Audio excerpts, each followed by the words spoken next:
When Rings of Power came out last year, most of the cultural discussion was about that it had gone diverse and woke and politically correct, including all sorts of things that were not in the Tolkien original, like female characters. No, I'm kidding. More of them, and people of color. Specifically, there are black elves. Well, there's a black elf. There's black dwarves. There's black Harfoots, which is this Lord of the Rings and Hobbit prequels version of hobbits. I don't know at what point I'm not that well versed in Tolkien, clearly. I don't know at what point they turned into hobbits, but it seemed pretty similar. So maybe they aren't really hobbits. They're hobbit-like, only nomadic. But I think that criticism that really focuses on the optics of things is kind of not seen, missing the forest for the trees with regards to how well Rings of Power comments on how much optics can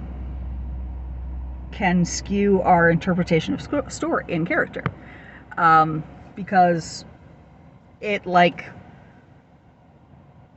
the originals, like everything else in life, or most things across culture, sticks to the assumption that good people or pretty people are good, and ugly things are bad. And that's pretty explicit in Lord of the Rings, with regards to the orcs. They're just this mass of ugly things. You don't even really see them bleed or talk that much. They're just there. They're a mass of evil, and they die, and they're led by a big evil eye in the sky. That's their entire motivation, really. And Rings of Power kind of messes with that a little bit. For one thing, the orcs actually get to hear the St. Crispin's Day speech, and I don't think I've ever actually seen that in a movie or a TV show or play or anything, where the bad side, the bad army, gets to hear the inspirational speech, which is really dishonest. Because if they're marching into war, there's going to be some kind of motivation, even if it's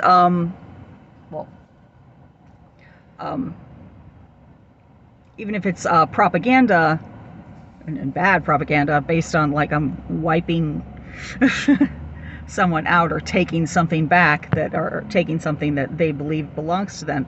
There's a motivation. There's an ideology that they're marching in with. They're not just there because they like to do this thing. They like fighting. There's a reason they're doing it.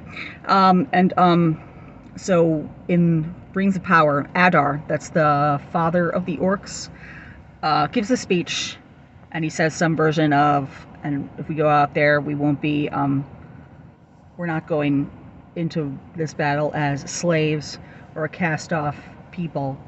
We're going in there as brothers and sisters in our own home.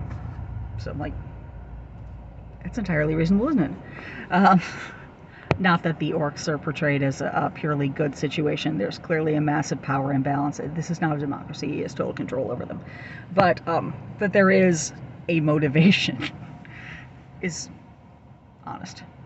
And on the flip side of that, Galadriel, and again, pretty, good, ugly, evil.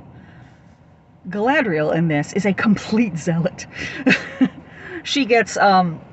the story opens with she gets mutinied upon for the people who are following her. It's like, mutiny, and they refuse to follow her anymore. And she gets sort of retired and put on a boat to sail to the Undying Lands.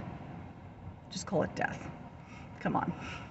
You're sailing your old and unwanted people over the edge of the earth where no one is ever going to hear from them again, and that's the Undying Lands. Be honest, it's just death. Anyway, she escapes that, and winds up on a raft with this group of people, and then eventually just this one hot guy who she has some chemistry with and bickers with through the entire thing. There's a thing building between them, and he's sort of built up as this mysterious Aragorn-like character. Like he's got some trauma in his background. He doesn't want to talk about it, and he has this charm or talisman thing that she interprets as that he's the real king of the Southlands. This which is where the humans we see live. Well, surprise, that guy's Sauron.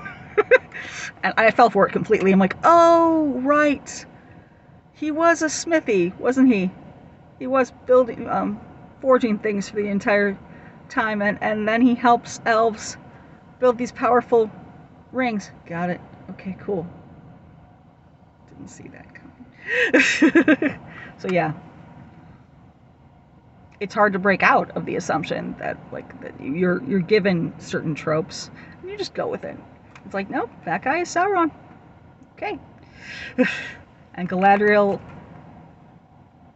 basically advocates genocide of the orcs at every turn, directly to Adar's face. She's doing an interrogation thing where she's threatening him with a knife and saying, like, I will not rest until I have killed every single one of you. And he comes back with, like, yeah, but we're here, and we come from the same place where all the children of, I don't know exactly what he says. It's like, and we have hearts and minds and names, and we have every right to life and a home as much as you do. So I just appreciated the way it Rings of Power twisted my expectations of story in terms of fantasy and, well, all stories really. So that was nice to see.